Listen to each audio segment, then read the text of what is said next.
오늘 이 시간 가운데 충만하기를 간절히 소망합니다.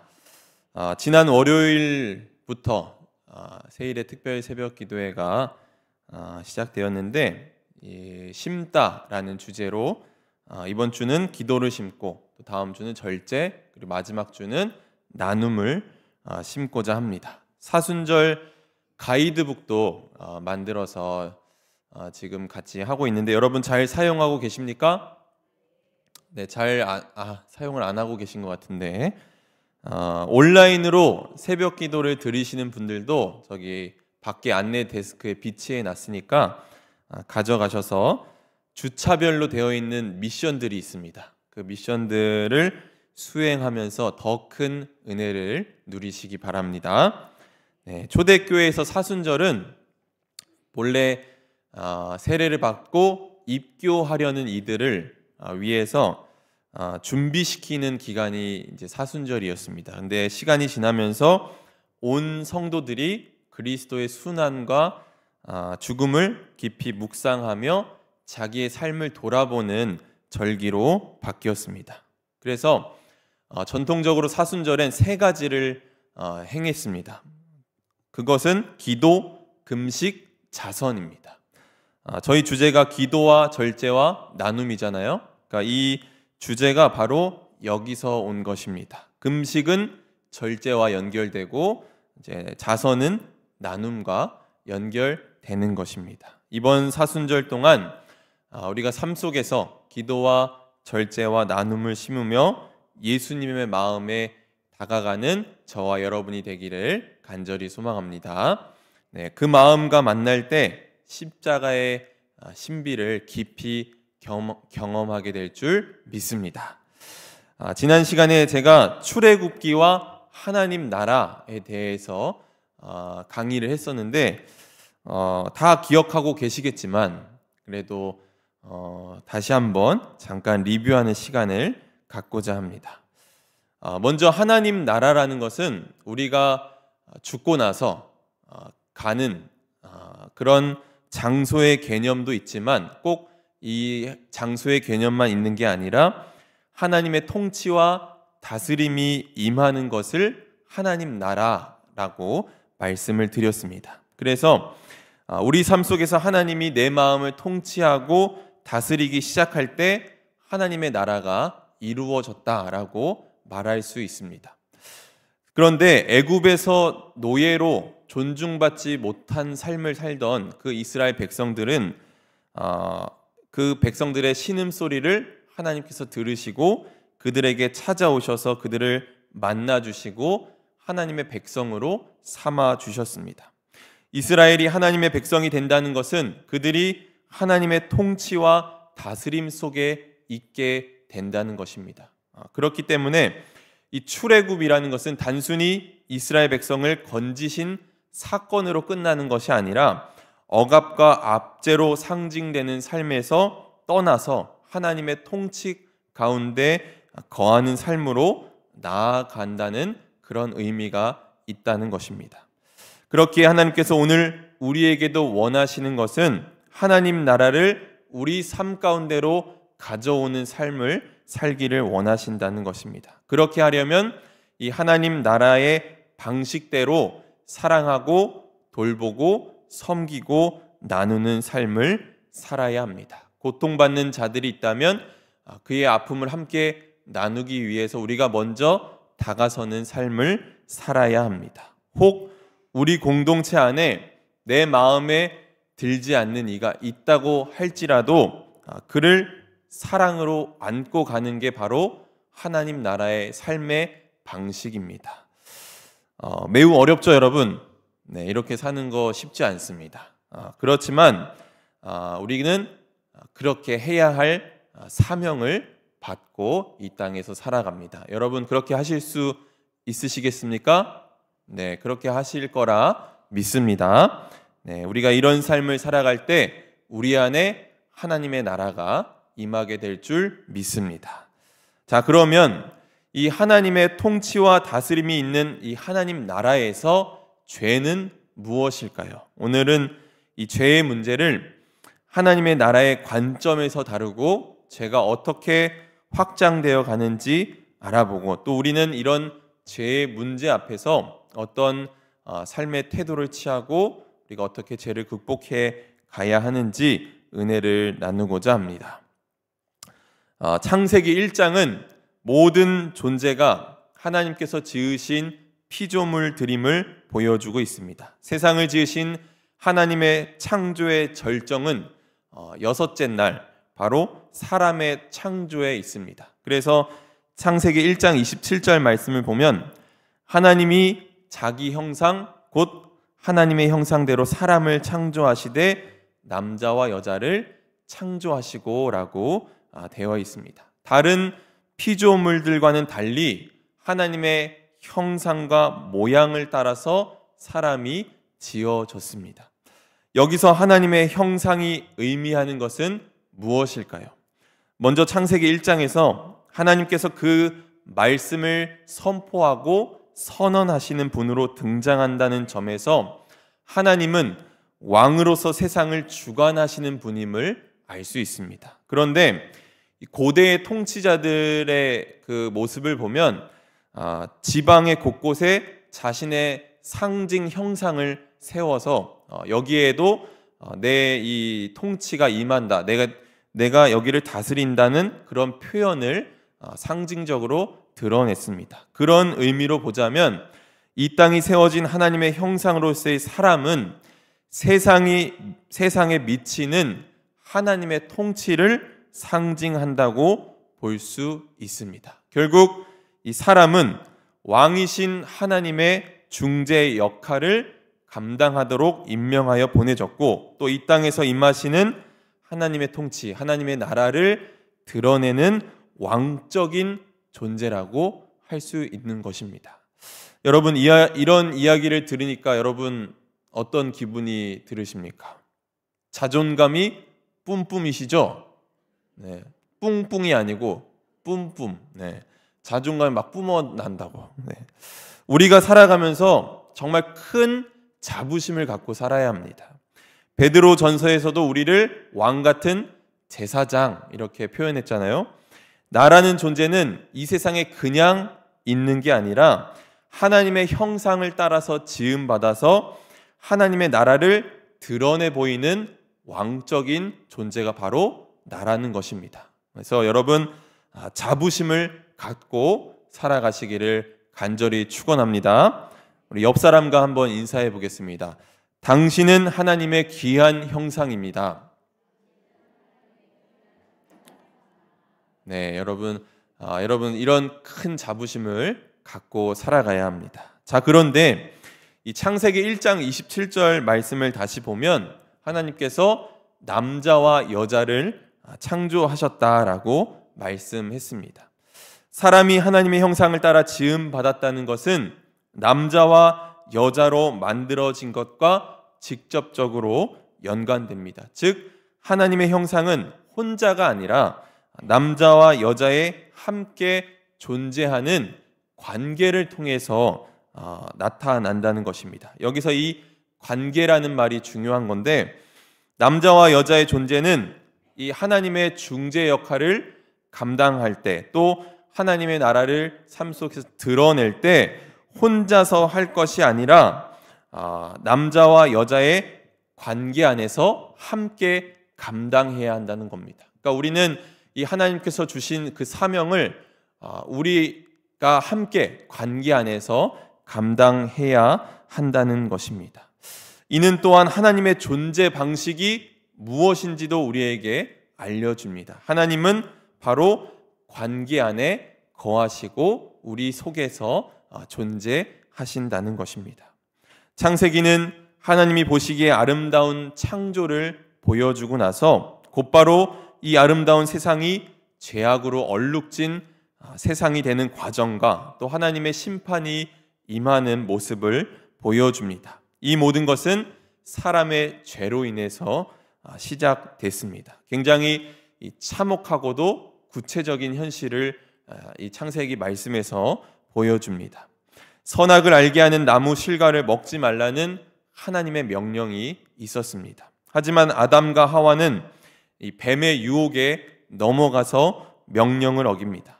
뱀을 일러서 창세기는 간교하다고 표현을 했는데 여기에 쓰인 히브리 말 단어가 아룸이라는 단어입니다. 근데 이 단어는 교활하다라는 의미가 있기도 하지만 잠언에서는 슬기롭다는 말로 사용됩니다. 똑같은 단어가 다른 의미로 사용됩니다. 그러니까 간교와 슬기는 동전의 이 양면과도 같은데 어떤 이는 자신의 한계와 부족함을 발견하고 슬기롭게 행동하는 반면 뱀은 이를 통해 하나님께서 주신 명령을 왜곡하는데 그렇게 사용했다는 것입니다. 하나님은 뱀을 만드실 때 교활하여 하나님의 명령을 어기도록 만드시지 않으셨는데 뱀이 그것을 왜곡하고 교활함으로 사용한 것입니다. 이는 남자와 여자의 경우도 마찬가지입니다. 선악을 알게 하는 열매를 바라볼 때 여자의 마음에는 탐내는 마음, 즉 탐심이 솟아났습니다. 창세기 3장 6절 말씀을 우리 다 같이 한번 읽어보도록 하겠습니다. 우리 함께 읽습니다. 시작.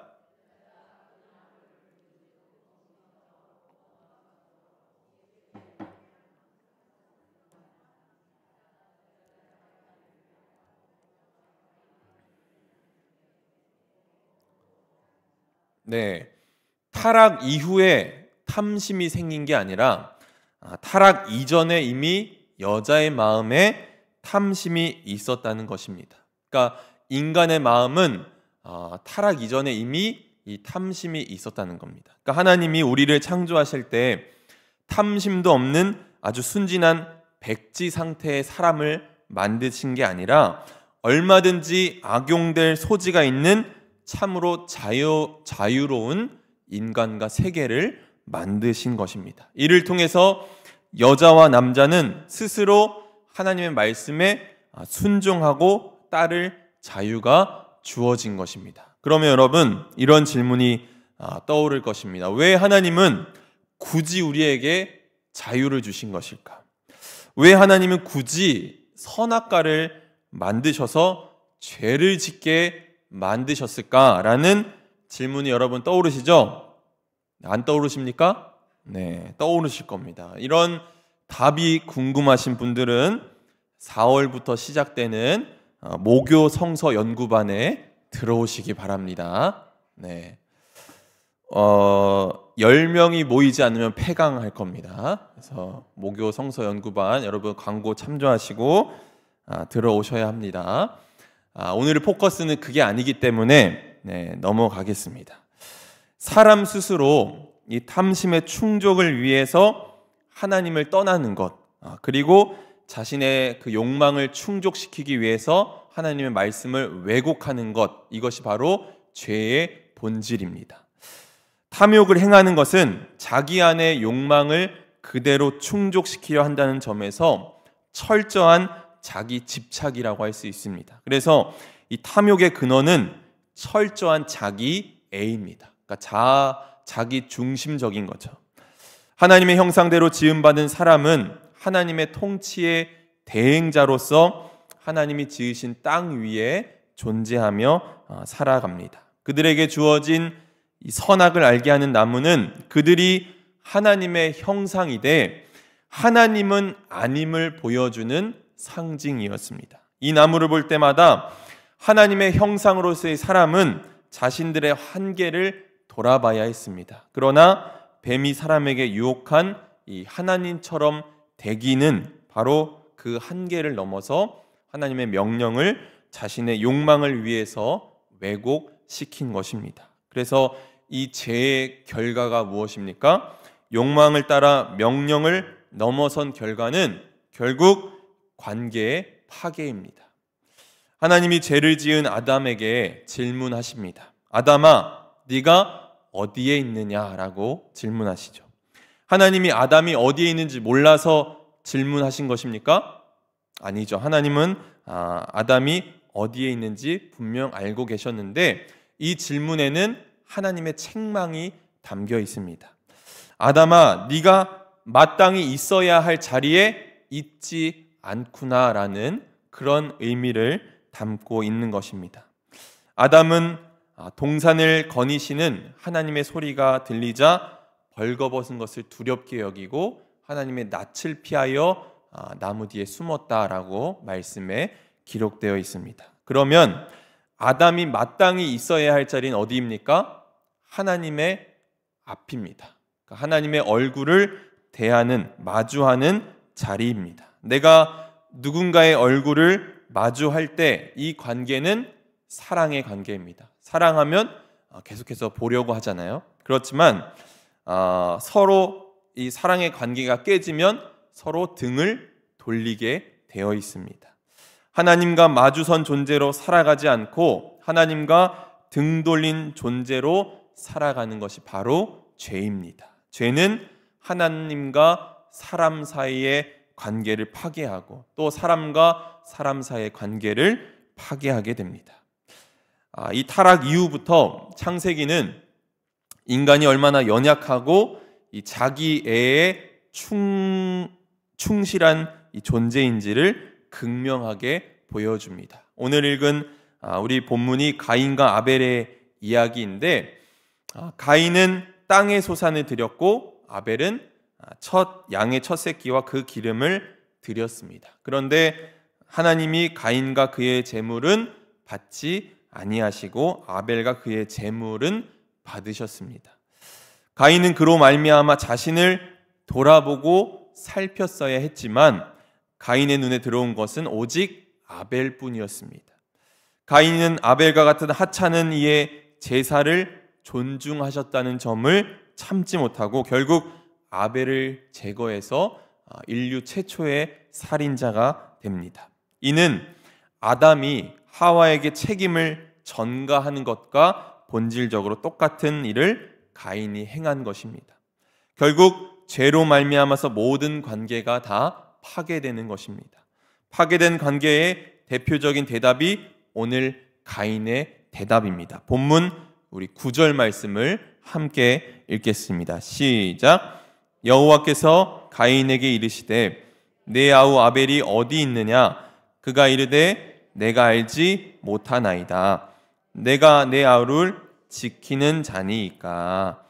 하나님의 질문은 내 동생이 어디 있느냐였고 가인의 대답은 내가 내 아우를 지키는 자니이까 라고 대답했습니다. 여기서 중요한 것이 하나 있는데 가인과 아벨의 이야기를 통해서 하나님이 진정으로 말씀하려고 했던 것은 오늘 우리에게는 형제 혹은 이웃에 대한 사랑과 책임이 있다는 것입니다.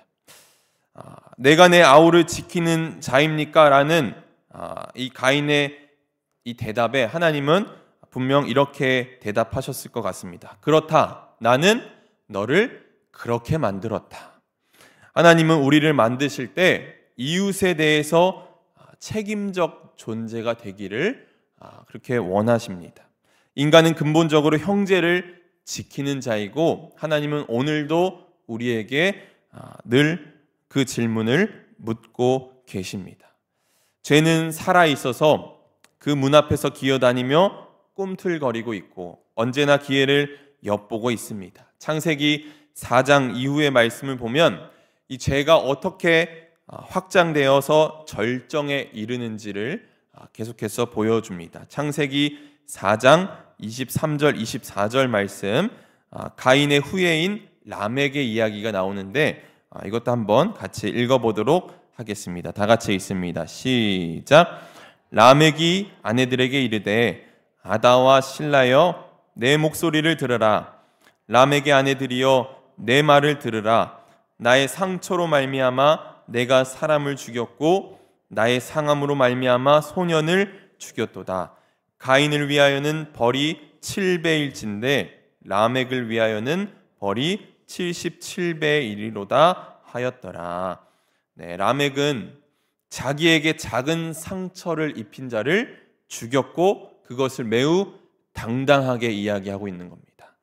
가인을 해친 벌이 7배라면 나를 해치는 벌은 77배가 될 것이다 라고 이야기하고 있는 겁니다. 라멕이 이렇게까지 말할 수 있었던 이유는 그에게 힘과 능력이 있었기 때문일 겁니다. 그들의 무력과 폭력을 자랑하기 위해서 하나님의 완전하심을 상징하는 숫자 7을 여기에 사용했다는 것은 굉장히 의미심장합니다. 가인의 삶은 하나님을 떠난 삶입니다. 하나님의 보호가 여전히 그에게 있지만 지킬 형제가 없는 삶은 하나님과는 무관한 삶입니다. 가인과 같은 모습이 오늘 우리에게도 있습니다. 우리가 이웃의 기쁨을 진심으로 기뻐해 주지 않는 것을 보면 분명 우리가 알 수 있습니다. 우리가 해야 할 일이 있다면 자꾸만 가인에게 내 마음을 주지 않는 것입니다. 그렇게 하기 위해선 우리는 훈련을 해야 합니다. 내 마음의 버릇을 어디에 두어야 하는지를 분명히 알아야 합니다. 개신교의 문제가 예수 믿으면 다 해결됩니다 라고 말하고는 아무것도 안 해도 된다고 생각해서 우리는 자기를 훈련하는 일을 굉장히 게을리할 때가 많이 있습니다. 그렇기 때문에 교회에 와서는 고상한 것처럼 행동하지만 일상으로 돌아갔을 때는 세상 사람들과 다를 바 없는 모습을 보일 때가 많이 있습니다. 오늘부터 저와 여러분 속에 있는 이 가인에게 마음을 빼앗기지 않는 연습을 해야 합니다. 어떻게 하면 좋을까요? 네, 오늘 담임 목사님 새벽에 말씀하신 것처럼 여러분 기도를 심으시기 바랍니다. 네, 여러분 기도를 언제나 심으셔야 합니다. 우리 모두가 기도하기를 쉬는 죄를 범하지 말고 기도하기 시기 늘 기도하는 저와 여러분이 되기를 간절히 소망합니다. 그래서 우리가 하나님의 마음과 만나고 또 하나님의 통치하심을 받는 저와 여러분이 되기를 간절히 축복합니다. 가인의 후예들이 문명을 발전시키기도 했지만 힘에 기반을 두어서 사람을 죽이고 억압하는 계급과 계층 구조를 발전시키기도 했습니다. 결국 이 가족 간에 시작된 죄가 확장되어서 모든 사람에게 전파된 것입니다. 마침내 노아의 시대에는 온 땅이 부패한 지경까지 이르게 됐습니다. 창세기 6장 11절 12절 말씀 제가 읽습니다. 그때 온 땅이 하나님 앞에 부패하여 포악함이 땅에 가득한지라. 하나님이 보신즉 땅이 부패하였으니 이는 땅에서 모든 혈육 있는 자의 행위가 부패함이었더라. 네, 여기에서 포악함으로 옮겨진 단어는 폭력이라고 이해할 수 있습니다. 힘 있는 자가 힘 없는 자에게 가하는 폭력, 그리고 그로 말미암는 피 흘림이 이 단어가 가지고 있는 실체입니다. 아벨에 대한 가인의 행동과 또 자기에게 상처 준 이에 대한 람에게 행동이 결국 온 인류에게 확장된 것입니다. 하나님의 형상으로 지어진 사람의 관계 안에 존재한다는 것을 우리가 앞에서 보았지만 서로에 대해 행하는 폭력은 이런 하나님의 형상을 파괴하고 부정하게 만드는 것입니다. 하나님은 공의로우신 분이시기에 이 불의한 죄악을 심판하십니다. 중요한 것은 하나님께서 가인을 심판하시고 노아 시대를 홍수로 심판하신 것은 단순히 하나님을 믿지 않았기 때문이 아니라 단순히 우상을 섬겼기 때문이 아니라 그것은 그들이 저지른 이웃에 대한 폭력 때문이라는 것입니다. 이것이 중요한 것입니다. 땅 위에 가득한 폭력이야말로 하나님께서 가장 싫어하시는 것입니다. 이것은 우리 예레미야서에서 아니면 이사야서에서 봤던 그런 예언자들의 선포와도 있다 있습니다. 예언자들은 항상 하나님의 정의와 공의를 선포하고 있는데 이것은 바로 이 말씀과 연관된다고 할 수 있는 것입니다. 오늘 우리가 보았던 것처럼 우리 마음 속에는 선을 행할 가능성도 있고 또 반대로 악을 행할 가능성도 우리는 가지고 있습니다. 사람은 자기에게 주어진 가능성을 가지고 사람이 얼마나 추악한 존재인지를 드러낼 수도 있고 또 또 반면에 가장 아름다운 존재인 것을 드러내 보일 수도 있습니다. 오늘 우리의 과제는 내 안에 주어져 있는 가능성을 통해서 하나님의 형상을 드러내는 것입니다. 그것은 우리가 책임적 존재가 될 때에만 가능합니다. 그러므로 하나님의 형상인 우리에게 우리의 삶을 구성하는 중요한 두 가지 질문이 있습니다. 하나는 아담에게 하셨던 네가 어디에 있느냐라는 질문이고, 다른 하나는 가인에게 말씀하셨던 내 동생, 내 아우가 어디에 있느냐라는 질문입니다. 바로 이 질문 앞에 오늘 우리가 서 있습니다. 하나님 앞에서 책임적 존재로 살아간다는 것은 하나님을 사랑하는 것이고, 이웃에 대해서 책임적 존재로 살아간다는 것은 쉽게 얘기해서 이웃을 사랑하는 것입니다. 하나님 사랑과 이웃 사랑이야말로 하나님의 형상을 닮은 사람이 마땅히 해야 하는 일인 줄로 믿습니다. 사랑하는 성도 여러분, 하나님을 정말로 사랑하는 사람은 자기 중심적인 삶을 살아갈 수 없습니다. 자기애에만 빠져 있을 수 없습니다. 하나님을 사랑하는 사람은 자기를 낮추고 자기를 부정하고 겸손하게 행해야 합니다.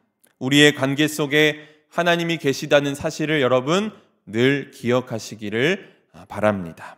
사순절 순례 여정이 계속되고 있습니다. 가인에게 우리의 마음을 빼앗기지 말고 하나님의 마음과 날마다 만나서, 그리고 하나님의 그 마음의 일치를 이루는 복된 사순절이 되시기를 주님의 이름으로 간절히 축원합니다. 아멘.